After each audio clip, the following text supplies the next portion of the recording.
I farted on Beth Phoenix one time. That was pretty sweet. And I had it in a head scissors, so that was pretty sweet. Did it right in front of Dean Malenko, and I clinched in, and she wouldn't, I wouldn't let her go. Like, I figured, hey, I did it, might as well keep her there and kind of, milk it out. And I remember Malenko looking at me just going, classy. Yeah.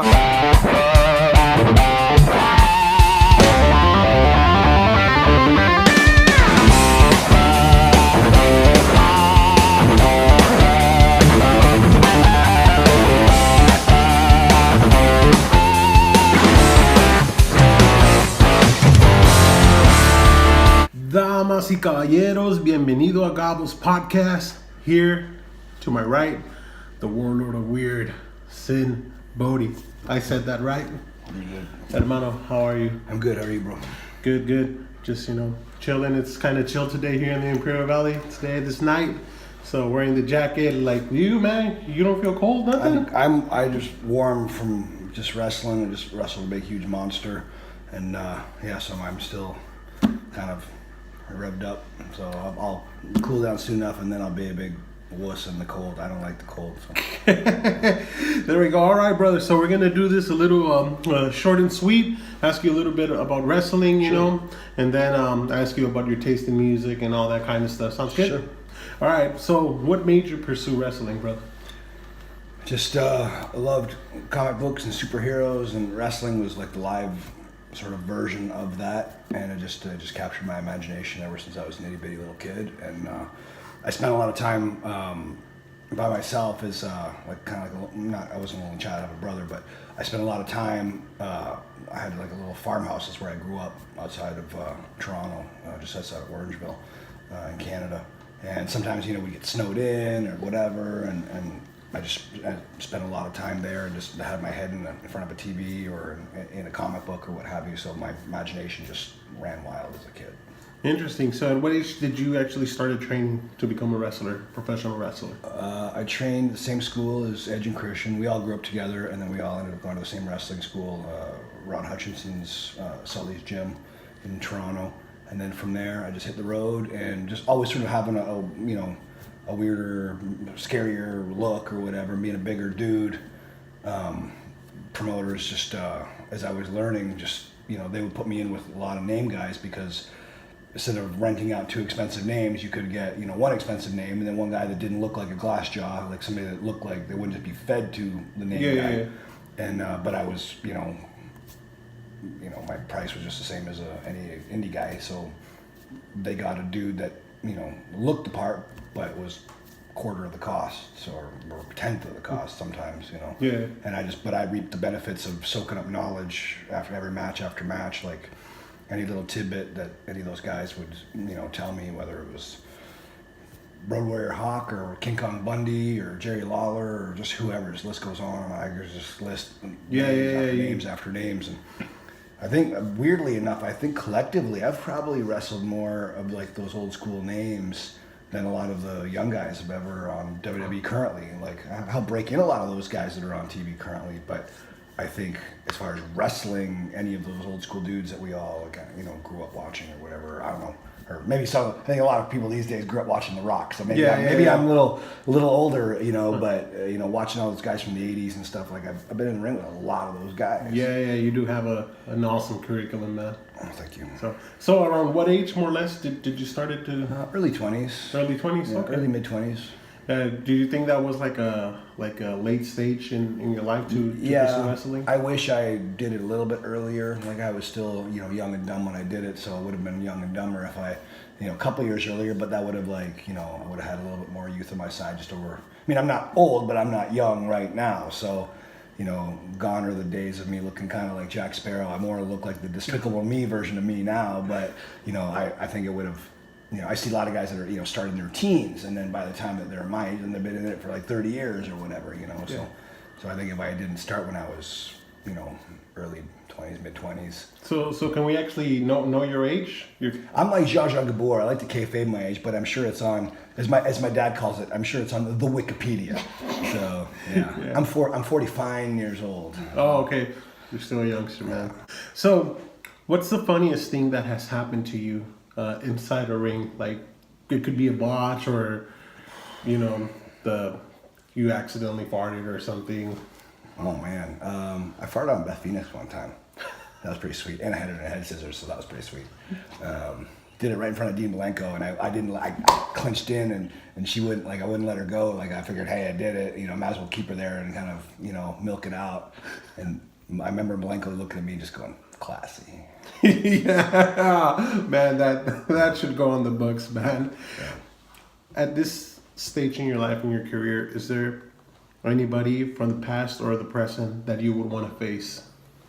Oh yeah, tons. There's so many guys. Yeah, I would love to wrestle a million different people. I love pro wrestling. I love all elements of pro wrestling. I like old school stuff, new school stuff, high flying stuff, strong style, lucha, walk and talk, you know, Memphis style, you know, all sorts of different things. I like character stuff. I like serious stuff, funny stuff, you know, scary stuff. I like it all. And so many characters. I mean, every wrestler is some semblance of character. You know, some maybe a little less outrageous than others. Like AJ Styles is as much of a character as Boogeyman. Yeah. Just one is just a little bit more extravagant of a character. Yeah. But it's still a caricature onto themselves. But yeah, just I could give me a notepad and I'll fill it up with the guys I want to wrestle. I mean, I think if I could wave a magic wand and wrestle anybody just off the top of my head from any era, you know, it would definitely be the '80s guys would be. Gotcha. You know, Mr. Perfect, Roddy Piper, Macho Man. I've been in the ring with, you know, a lot of those other guys, you know, whether in the training ring, whether in a match, you know, on a show, whatever. But I've learned a lot from a lot of those legends, but those are the three that I've never been in the ring with, and I would have loved, I would have killed to be in the ring. Well, those would have been epic matches, Yeah. by the way. So, considering all these styles that you mentioned, how do you consider your style besides being the warlord of weird?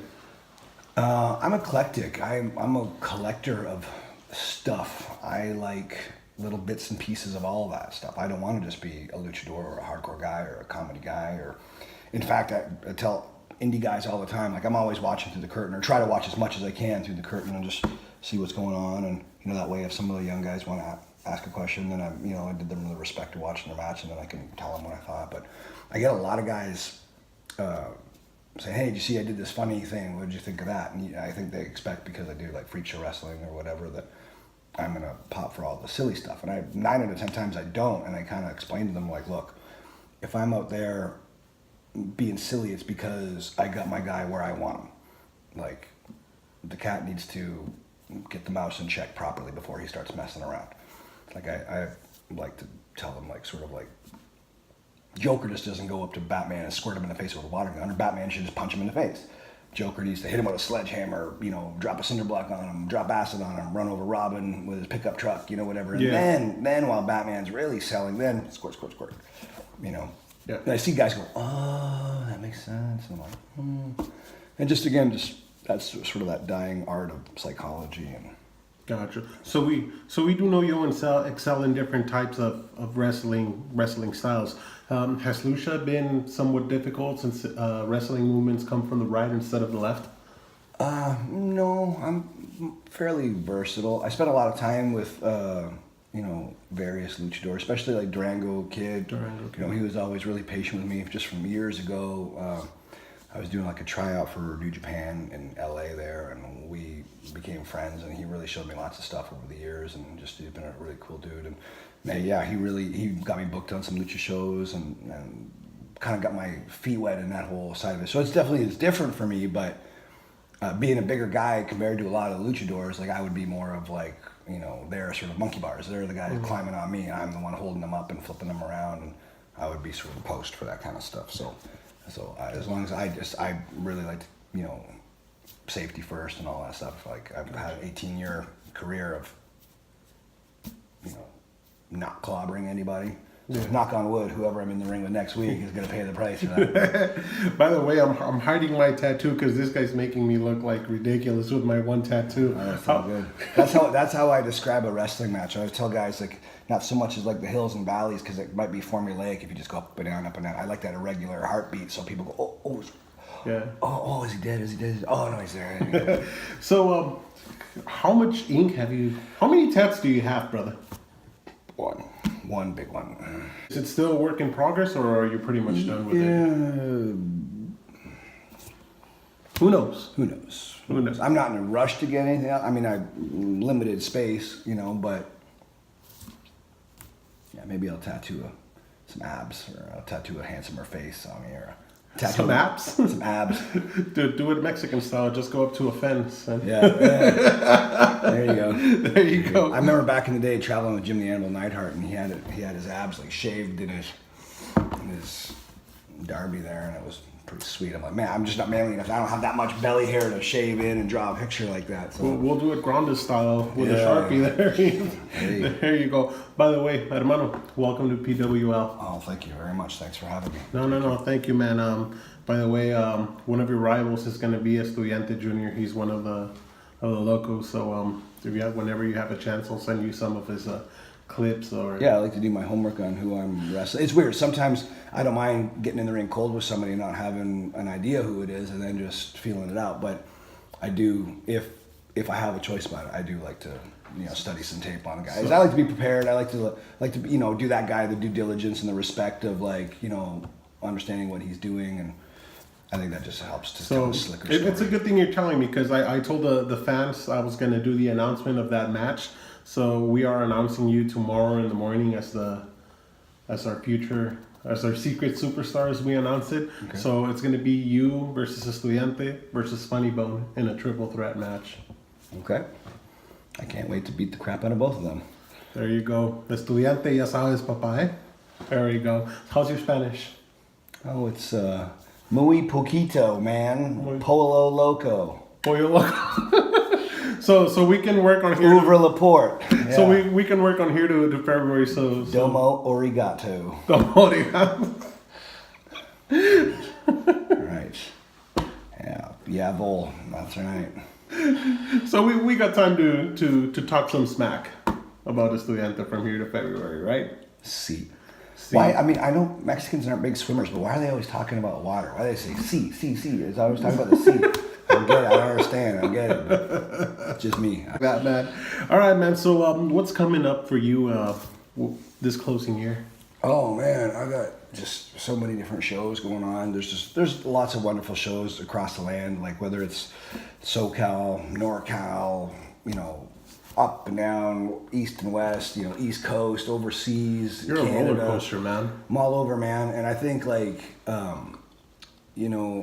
what I personally think is like if fans just support their local indie shows, so maybe they don't like this one, but they like this one. They don't like this one, but they like this one. I think, if they just pick some shows and go to it, and pick their favorite ponies and support those guys and stuff, and that just so whatever the show that you're at, then it helps generate the industry. It helps everybody. I think it's so hard when like I've seen it a lot of times, a lot of places have little warring shows that they compete with each other. I don't like it like that. I think it's hard enough to be successful when you're all working together, let alone fighting for scraps. I think if everybody work together and then the fans can go, oh cool, I can go here on a Friday, there on a Saturday, here on a Sunday and enjoy, then the talent gets to work more, the fans get to see more stuff. Promoters aren't all stressed out. Everybody can, why can't we all just get along? Yeah, exactly. Save the war for the matches, Yeah. So please don't kill me for asking you this question. No promises. So do you miss your times back when you were at WWE as Kasarni? Yes and no. The little kid in me and the professional in me always wanted to be at WWE, but going there saddled with possibly just the dumbest name in wrestling history, maybe next to the Gobbledygooker. I think he's got a stupider name than I do. So having to sort of saddle up with that gimmick, and I didn't mind the carnival side of it. That's all me. I'm a legit carnival guy. Yeah. But just that name wasn't what I wanted to do. Speaking the Carney the way I was sort of told to speak Carney, so I didn't like that. So there was some stuff that I really loved about it. I loved that I got to wrestle in front of the WWE universe, even if it was just did a little bit of stuff on TV, and I did a lot of live events. I really did a lot of that stuff, and I had a blast. And that was fun. That was really tough because I was a brand new guy. I'm this no name guy on a show full of Triple H and Hardy Boys and Edge of Christian and Big Show and Undertaker, Yeah, and yeah, like then there's little old me just in the middle.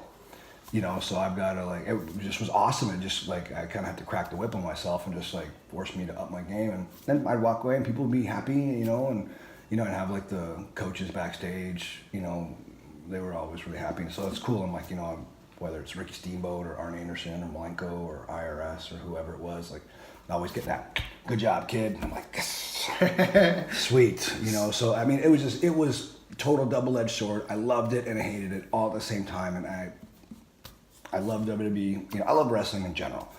But I think any wrestler that says, I'm not going to go back there, I don't like it, whatever. Like, there's stuff they really didn't like, but I think any wrestler is a liar if they say they don't want to go back there. You did leave like in good terms? Yeah, we're all right. We're okay. Okay. I think they know that I don't like the name, so they're not worried about me really using it on shows. So I just did the show tonight, and the promoter asked me to work as Kazarni as opposed to Sinn Bodhi. So I said, okay, sure. I don't, once in a while, no problem. Like, he's a nice guy. Like the show, no problem. So I tried it out, and I think fans were happy. But it was almost weird. I put those old Kazarni tights on, and I did like my face paint half like Sinn Bodhi, and then the other half I did it like yeah. Kazarni. Actually, saw some pictures on that. That's pretty cool. And it almost just felt weird. Like I felt like you can't go home again. Like it just felt like, I don't know. It brought back memories, and some good, some bad, and it was weird, But I mean, I get to jump around in silly costumes and entertain people for a living. So how can I really complain about anything? So final wrestling question. Yes. Does from performing in front of 10,000, 20,000, 30,000 people, performing to an indie show, 200, 400, 500 people, does that actually affect a performer? It does for me, yeah, sure. For me, more the merrier. I would way rather wrestle in front of, I'll rather wrestle 200 instead of 100, rather 500 instead of 200, 1,000 instead of 500. The more and more you go, when you're wrestling in front of 20,000 people, man, it's just the coolest. And I've performed in front of some really, really big crowds. Actually, the biggest crowd that I think I ever performed at wasn't even a wrestling show. I was doing like some circus-y wrestling stuff on stage for a Sturgis. And there was, I think, maybe 100,000 people there. That was pretty intense. Like when they screamed, like you could just feel it on your skin, like it pushed you like a wave. And I remember, but for WWE, again, the biggest crowd that I performed in, I wasn't wrestling. I was like a druid for one of the WrestleManias, and I just remember walking down the ramp and like 80,000 people or whatever were screaming, and there was about 10 or 12 of us, and we had these big giant torches, and it was really hard to see because those silly druid robes were so, they covered your face. And I remember Low-Key was walking in front of me. He was the other druid. Sorry, Low-Key. Sorry, bro. Shout out to Low-Key. Yeah, what's up, Low-Key? And I remember just, don't set Low-Key on fire. Don't set Low-Key on fire. Do not set Low-Key on fire. That's what I was thinking. So his little robe was like tailing like a bridal, train. And I just like, don't light him up like a candle. Don't light him up. So, because you couldn't see, you're just looking down and you could just hear and feel 80,000 humans just, and it felt like that's what it felt like, it was just awesome. And I was just like, man. But wrestling in front of I think I'm wrestling, about 20,000 people a few times and stuff, and it was just awesome. I loved it. That's awesome, brother. All right, so this is the human side of wrestling where we ask you, questions, what type of music, novels, and all that stuff. So you did mention comics and stuff when you were a kid. What type of music did it change from growing up to this stage in your life? Do you still pop that Justin Bieber in the vehicle? Biebs, man. Biebs, yeah. I have like wrestling, like my taste in music is very eclectic. I'd rather, I don't want to just stick to one genre. Gotcha. My guilty pleasure is glam rock and southern rock and stuff, but I would rather, and I like some rap music, I like some classical music, I like just lots of different stuff, but I'd rather listen to good rap music than crappy southern rock music. I want to listen to the good stuff or whatever I think is pleasant on my ears. Just keep it versatile. Yeah, I'm kind of in that Andy Warhol mindset of I don't know if it's art, but I know what I like. So I like my glam rock. I like my old school rap music. I like my Run DMC and my NWA and all that stuff. I mean, I'll even boogie to Two Live Crew, you know, like it's all good. But you know, on my my Pandora or whatever. I mean, I've got everything from Twisted Sister to Frank Sinatra to NWA to you know, like I just right across the board all the way to like. Some of my guilty pleasure is Steelheart. Yeah. Dee Snider. Yeah. Just some silly stuff that the young kids be like, what are you talking about? Weird circus guy. But I like it, so. Awesome, man. Yeah. So do you read any novels? Any books? Yeah, I like reading. I don't get to do a whole lot these days. You know, I travel a lot, so if I'm driving, can't read. If I'm flying, I usually try to like fall asleep to some Netflix or something. Well, it's hard for me to fall asleep in a car or an airplane, especially if I'm driving. But if I'm trying to fall asleep, I'll try to fall asleep with like some Netflix or something. So I'll try to zone out watching a story. I'm kind of a big movie, TV. Big guy in the airplane, he's just like. Yeah, I tell everybody, I'm like, I'm a cuddler, man. Just elbow me in the face if you find me like. I'll take I'm it. next to you, yeah. And they're like, okay. So for books, what's your favorite book that you've read or your all-time favorite? Like my favorite book of all time, Paradise Lost. Paradise Lost. Author? John Milton. There you go. Symbol And it's it's really good. Reading words. So it's about the fall of Satan. Okay. Him getting cast out, and it's neat because it was written in like I want to say it was like 1500s, 1600s, and it was written at a time where like if you talked about that stuff, like you'd get, you know. So this I'm gonna read that. Yeah. So this dude John Milton basically puts over Satan as a babyface, and he gets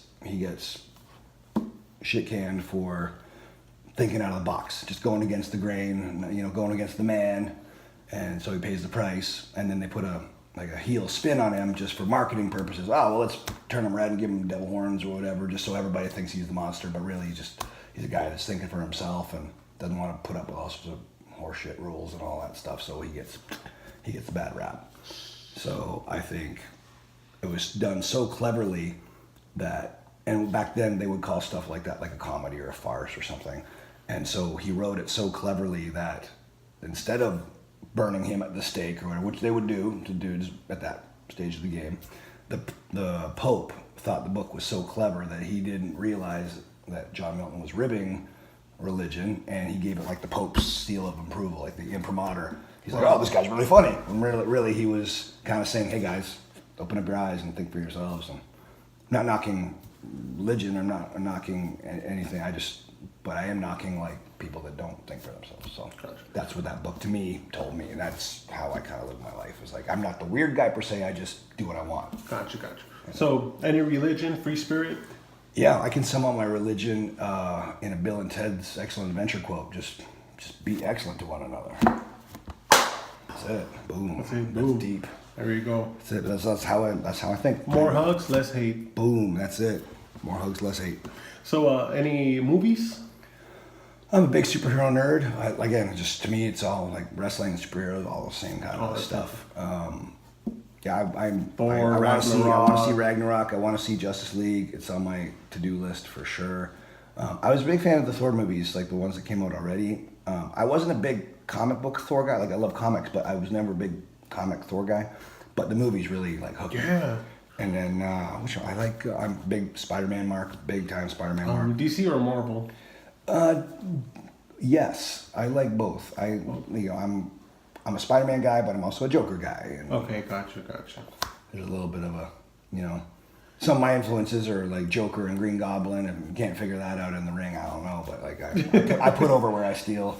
Gotcha. So where I take little things But yeah, I mean, my references for being in the ring are not just in wrestling, like definitely movies, music, comic books, all that stuff, like Dee Snider, Green Goblin, total.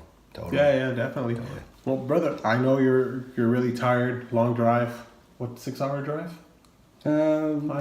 5 and change, yeah. Yeah, 5 and change. So 5 and change with pee breaks. 5 and change. So we're gonna let cotton candy breaks. Yeah. Fragoreo breaks, you know. Believe it or not, the world of weird actually does sleep. I do sleep. That's how he keeps his weirdness all the time going. So I'll tell you one funny thing that I dream, but my dreams are so boring. I dream that I'm like doing errands. I dream that I'm emailing. Like I wake up tired because I'm having stressful dreams. Like, did I call this guy? Did I email this guy? Did I do this? Did I do this? Did I do this? And then in the daytime, that's where all my weird stuff just floods in. Just like I'm like Tony Stark, where I'm moving stuff around, you know, in my head. I'm just like, I'll clown this and this and this all the way. I'll make a booby trap out of this, and I'll do this and this. My brain all day is like that. So my sleeping is stressful and boring, but being awake, that's a trip. Your dreams suck. Yeah, my dreams suck, but my day to day is quite. It's awesome. Quite playful. Yes. Yeah, man. No, once again, I mean, I really appreciate your time, brother. Anything for the fans in Mexicali this 2018 that you want to say to them? Domo arigato for having me in advance. I'm looking forward to being there in Mexicali, and I can't wait to meet the fans, entertain the fans. I want to meet all of you. I want to take pictures with all you guys. I want to laugh and play and jump and frolic with all you guys, and I want to beat the crap out of some wrestlers for your viewing entertainment. Boom. Thank you, man. Yes, sir.